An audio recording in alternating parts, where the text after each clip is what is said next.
episode on the LMP1 channel. Today's topic is going to be workplace stress.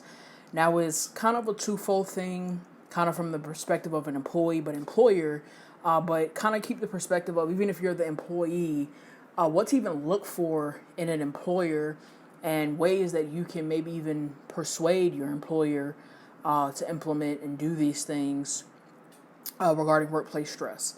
So for most people, work can be challenging and demanding. Meeting challenges can promote growth and increase resiliency for employees and organizations. However, demands and challenges may also result in high stress, which can be costly. So why is addressing stress important? There are some harmful health effects from excessive stress. And just to name some, are damage to key brain structure and circuitry, reduced ability to cope with future stress, and increased anxiety and chronic depression.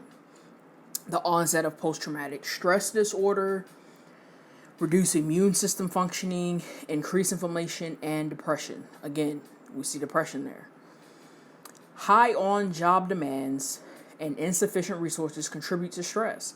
In addition, an effort rewards and balance with perceptions of high effort and low compensation or recognition can also contribute to work stress. Goals perceived as exceedingly different rather than achievable challenges are also factors in excessive stress, anger, and anxiety. So, we're going to kind of discuss what can employers do, but again, keep in mind, if you are an employee, maybe you have fluence when it comes to the employer, maybe you're in a role where you play a part in controlling workplace stress, or again, as an employee, evaluate where you're at, if this place is toxic or not for you, or if you're considering looking for another place because you've already established that this place is toxic for me.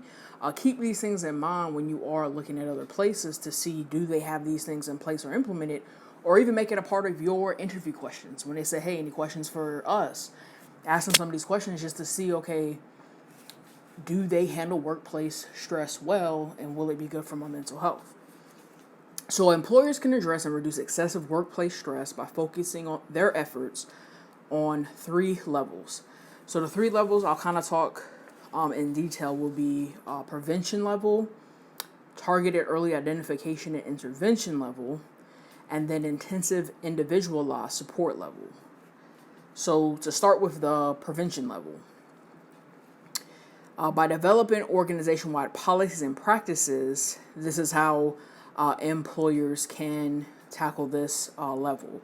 And some ways that this can be done is training for leaders and superiors on effective ways to reduce stress, working with employees to create challenging but realistic goals for optimal performance, communicating clearly and managing conflicts respectfully, identifying and using an employee's strengths and skills for career advancement, compensating fairly, ensuring safe work conditions, modeling work-life balance, building in opportunities to formally recognize individual and team goal achievement, creating a working climate that encourages social support and connectedness, and developing ways to reflect on positive daily workplace events and accomplishments. Now, again, it's a two-way street. You can't 100% put all the responsibility on your employer to do these things. If they offer the training, you got to be open to take the training, to apply the training.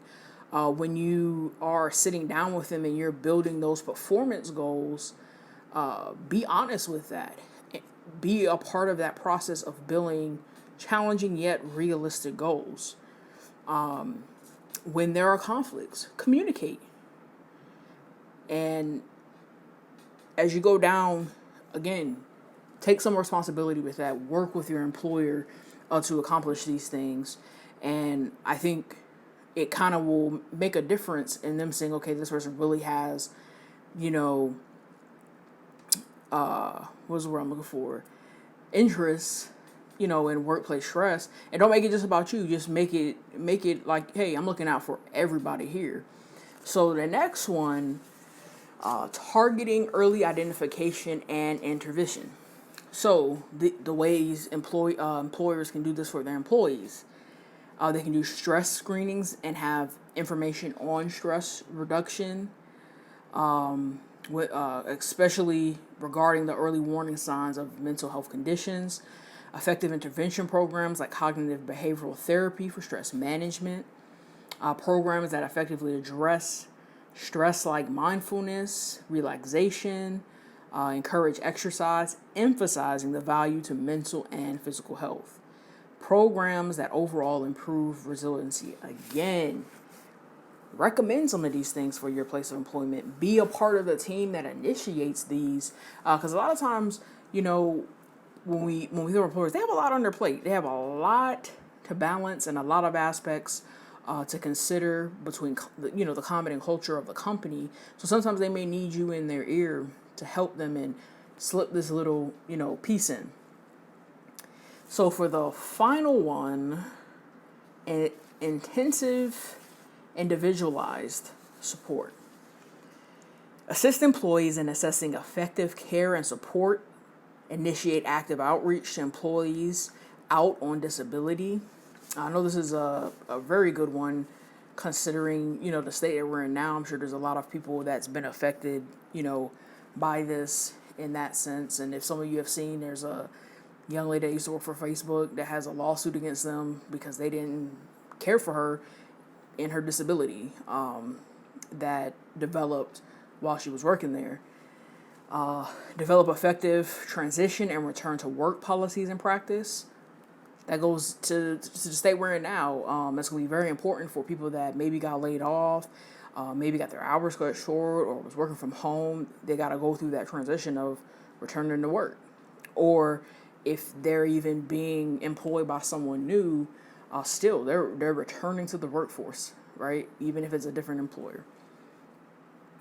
Consider ADA accommodations that help employees stay on the job. Again, a big focus on keeping people gainfully employed and doing everything necessary, even when their health does come into play. So workplace stress can significantly impact the bottom line. However, it can also be managed to improve productivity, employee health, and to create a more positive workplace climate and culture. So I know now there's a lot going on in the world, and to specifically speak, regarding about working and the pandemic and that alone, the stress that can be brought on, but just the stress of work, in general, whether you are working from home or you're at work or whatnot, or again, if you are contemplating, hey, this place creates workplace stress for me, so I need to move on.